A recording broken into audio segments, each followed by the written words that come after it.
que faz parte, ela é da Coalizão Negra por Direitos, ela é ativista da Marcha das Mulheres Negras de São Paulo. Zezé, é um prazer te receber, tudo bem por aí? Olá, tudo bem? Prazer estar aqui também. Obrigada pela Obrigada, oportunidade Zezé. dessa A gente conversa. conversava agora com o Leandro Fortes, eu até adiantei um pouquinho da nossa conversa aqui, porque você tinha me relatado sobre como vocês consideram essa situação de miséria e fome aqui no Brasil uma agenda política, né? Porque já não é de hoje, desde o governo Temer, que as políticas públicas que, de alguma forma, poderiam evitar que a gente chegasse a essa situação foram completamente desmontadas. E a gente, inclusive, pode incluir nisso o Bolsa Família também, que foi extinto agora com esse Auxílio Brasil, que a gente não sabe nem como vai funcionar, como essas pessoas vão voltar a receber algum tipo de auxílio a partir de agora, com o fim do auxílio emergencial de fato. Então, assim, eu queria que você comentasse, vamos começar daí, comenta um pouquinho para a gente essa situação de fome, como a gente chegou nesse ponto. Bom, eu queria também apresentar um pouquinho a minha organização, né? Na verdade, a Coalizão Negra por Direitos é uma frente formada por 250 organizações do movimento negro, né, do país inteiro. Então, essas organizações do movimento negro e organizações parceiras, né, também da luta antirracista, nós nos organizamos a partir de 2018 exatamente para isso, Thalita, para combater esse governo genocida. O governo anterior, ele abriu caminhos para essa política genocida. Se a gente lembrar que os ataques aos direitos trabalhistas, né, quando o Brasil, quando os trabalhadores, a classe trabalhadora brasileira perdeu mais de 100 direitos trabalhistas, né, dentro das leis trabalhistas, isso destruiu, desconstruiu absolutamente, acabou com os direitos trabalhistas. Nós tínhamos já esse movimento de sucateamento, um sucateamento do Estado brasileiro, do governo, né, pelas mãos do governo, né? Então, essa é a grande contradição desse país.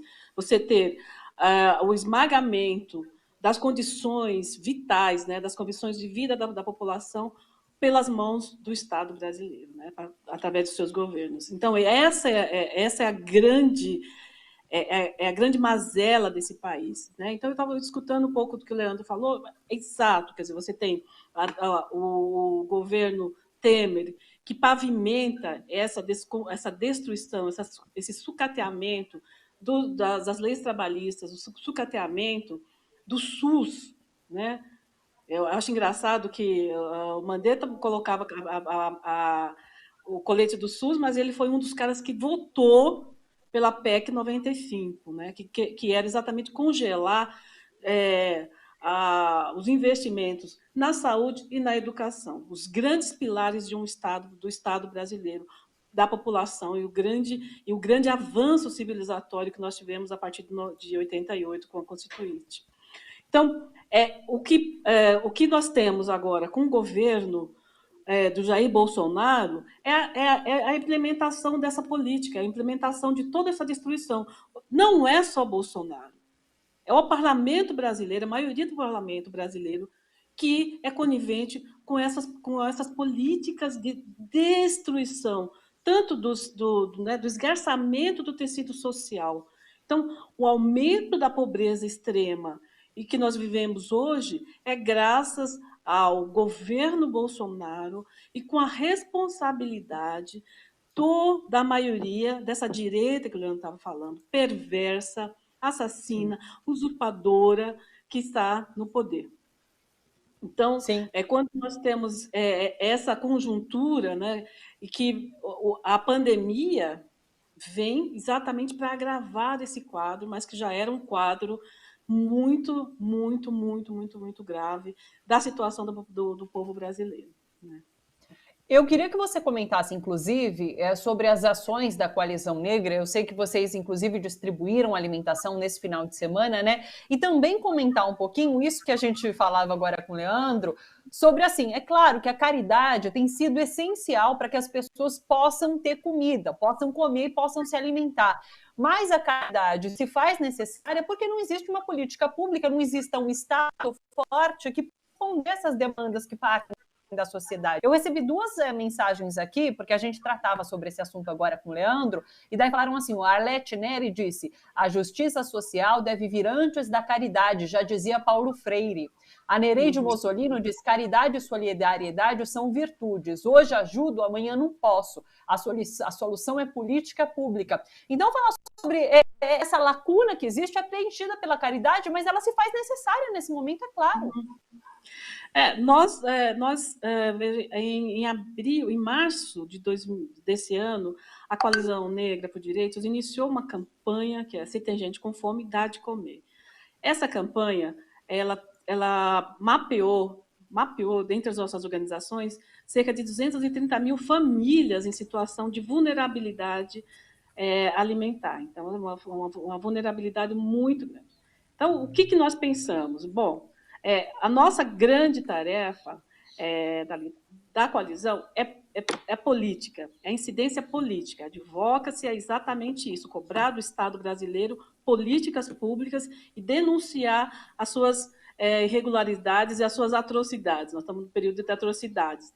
Então, o que nós fizemos é isso, nós iniciamos essa campanha de arrecadação, que para nós não é uma coisa menor, porque nós tratamos todas essas famílias, essas 230 famílias, com muita dignidade, isso é muito importante, nós não estamos fazendo caridade, nós estamos levando alimentos para essas comunidades, para essas populações, para essas pessoas que estão em extrema pobreza e que são majoritariamente pessoas negras. Se você vir ali, essa filha é uma filha de mulheres negras.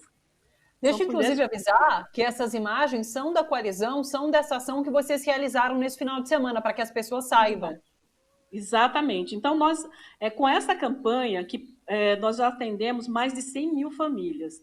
Essa campanha, ela tem também, nós temos uma agenda política em relação a isso, depois eu vou falar um pouquinho, mas sobre a campanha, são 230 mil famílias mapeadas, atendemos mais de 100 mil famílias. Nessas 100 mil famílias, nós também fortalecemos a agricultura familiar. Por quê? Porque essas pessoas recebem a cesta de alimentos, né, não perecíveis e também uma cesta de alimentos orgânicos produzidos pelos agricultores quilombolas, pelos agricultores dos assentamentos, do MST. Então, é exatamente para fortalecer esses grupos, né, que estavam absolutamente abandonados. A política, a agenda do governo Bolsonaro era exatamente colocar o MST, os quilombolas, que ele trata como se fossem animais, e todos esses produtores que produzem, de fato, comida para o nosso dia a dia, numa situação de totalmente descaso. Então, nós também, de alguma forma, fortalecemos a agricultura familiar e, além disso, né, a nossa tarefa também é de problematizar, mas também nós estamos apoiando uma ação, uma DPF, que foi protocolado pela Débora Duprá, né, que ela é uma ex-procuradora, e essa DPF exatamente para cobrar do Estado brasileiro o direito constitucional, um direito que nós temos, que todo brasileiro e brasileira tem, que é de alimentação adequada. Comer nesse país é constitucional. Passar fome, qualquer pessoa que passa fome no Brasil, ela está sendo penalizada e o Estado brasileiro tem que se responsabilizar por isso. Perfeito.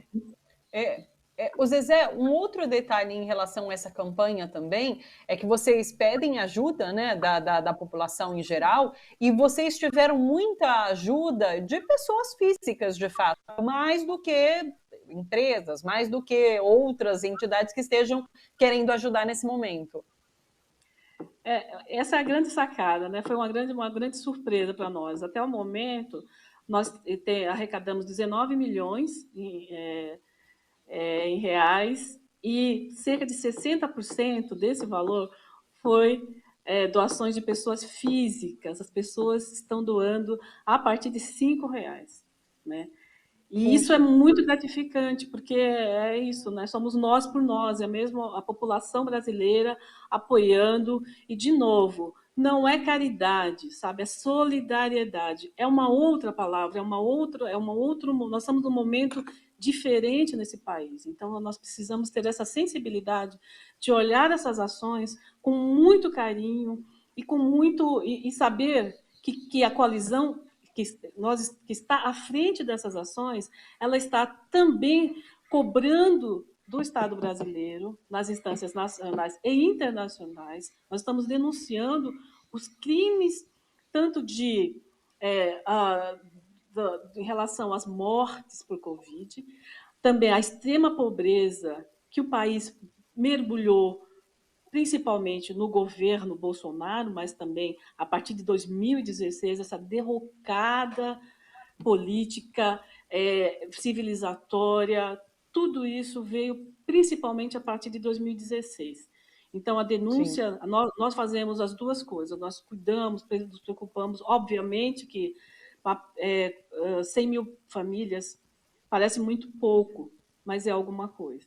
E nós temos a compreensão de que isso, de fato, não é uma tarefa das nossas organizações, mas nós temos também que cuidar minimamente de quem está ao nosso entorno, né, da nossa população, e mais que isso, politizar, né, dizer que, olha, isso aqui é uma tarefa, nós estamos fazendo essa doação, nós estamos fortalecendo a agricultura familiar, mas nós estamos também denunciando isso como um crime que o governo brasileiro faz contra toda a sua população, que é majoritariamente população negra, e que são as mulheres negras as principais vítimas desse desgoverno, de toda essa conjuntura, essa perversidade tão bem falada aqui anteriormente, e que nós reafirmamos e colocamos que toda essa perversidade sobrecai principalmente para uma parcela da população, né? Essa violação de direitos, dos direitos fundamentais, ela tem, sim, o objetivo de fragilizar cada vez mais as populações que já são historicamente vulneráveis, que são as populações negras e os povos originários, não podemos esquecer. É claro, e daí fica evidente, inclusive, como a luta antirracista se insere também nessa batalha que a população, que a sociedade trava agora contra a miséria, contra a fome, né? Zezé, deixa eu dar os sites para as pessoas que querem ajudar também. Olha só, o site é o temgentecomfome.com.br. Então você pode acessar, tá aqui na nossa tela já aqui embaixo, tá bom, pessoal? E tem também o Pix. A chave Pix é pelo CNPJ, eu vou ditar para vocês, que é o 11.140.583/1000 ao contrário, né? 001-72. 0001, desculpa, é 1000 ao contrário, tá, pessoal? Só para a gente finalizar, inclusive, pode deixar aí na tela o CNPJ, inclusive, para a gente finalizar, Zezé, a gente entrou em contato, muita gente acho que entrou em contato com essa palavra genocídio por conta dessa pandemia. E me chamou a atenção que você usou uma palavra também para descrever o que vem acontecendo agora, que é o nutricídio. Que é isso, é essa agenda política de você deixar as pessoas passarem fome. E é isso que esse governo tem feito, de fato, é o nutricídio. Sim, nós também discutimos o nutricídio, por quê? Porque você tem também, nós não podemos esquecer das grandes corporações, dessas grandes corporações de alimentos, que produzem alimentos com baixíssimo valor proteico, né, e de baixo custo. Então, o que acontece? Você fornece esses alimentos que a gente chama, né, como, na verdade, não é comida de verdade, esses alimentos, mas eles têm um preço mais acessível, mas aí ele tem um custo para a população muito alto, que é ao longo do tempo, as pessoas desenvolverem doenças crônicas como obesidade. O Brasil já é um país que está em uma situação de fome extrema, praticamente 41% da população tem algum tipo de privação alimentar, mas, ao mesmo tempo, você tem uma população de obesos. Isso não é à toa. Então, vincular também isso, né, a perversidade desses sistemas dessas grandes corporações que produzem alimentos com baixo teor proteico, mas que estão aí sendo vendidos com baixos, né, com muito acessíveis, né, mas o custo para a população é muito alto. Então, pensar na alimentação de verdade, com verdura, com legumes, com proteína, né, com proteína animal, para quem come carne. Acesso a essa alimentação ela é fundamental, mas é uma alimentação que tem que ser pensada na sua totalidade, alimentação com qualidade, inclusive para a gente pensar em saúde pública. Quando a gente pensa na alimentação, a gente está falando também em saúde pública, na nutrição da população, das crianças, dos idosos, dos jovens. Então, é algo muito complexo. Então, você tem que pensar que não adianta ter o que comer, mas a qualidade desse alimento ele é fundamental também para que a população tenha esses direitos, seus direitos garantidos. Então, sim, é isso. Zezé, parabéns pelo trabalho que vocês realizam. Muito obrigada por ter aceitado o nosso convite. E a gente segue se falando, então, acompanhando essa situação aqui no Brasil. Viu? Um beijo para você, uma boa tarde. Boa tarde, obrigada.